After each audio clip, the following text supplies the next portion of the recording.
திருப்பாடல்கள் 149.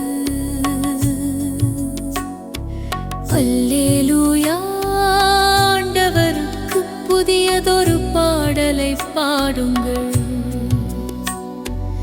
அவருடைய அன்பர் சபையில் அவரது புகழை பாடுங்கள். இஸ்ரவேல் தன்னை உண்டாக்கினவரை குறித்து மகிழ்ச்சி கொள்வதாக.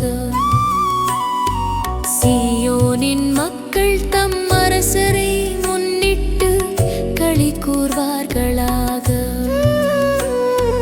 நடனம் செய்து அவரது பெயரை போற்றுவார்களாக.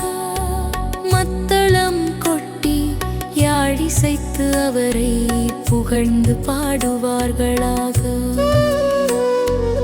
ஆண்டவர் தம் மக்கள் மீது விருப்பம் கொள்கின்றார். தாழ்நிலையில் உள்ள அவர்களுக்கு வெற்றியளித்து மேன்மைப்படுத்துவார். அவருடைய அன்பர் மேன்மையடைந்து களி கூர்வராக.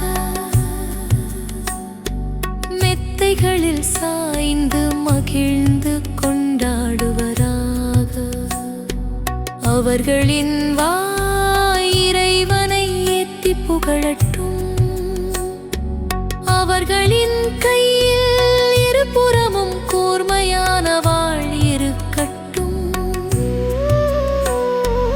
அவர்கள் வேற்றினத்தாரிடம் பழி தீர்த்து கொள்வார்கள். மக்களினங்களுக்கு தண்டனை தீர்ப்பிடுவார்கள்.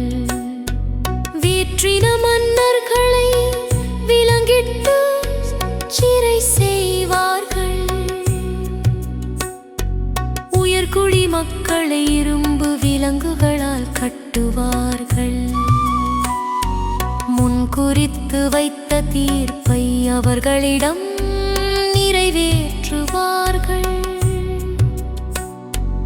இத்தகைய மேன்மையாண்டவர் தம் அன்பர் அனைவருக்கும் உரித்தானது.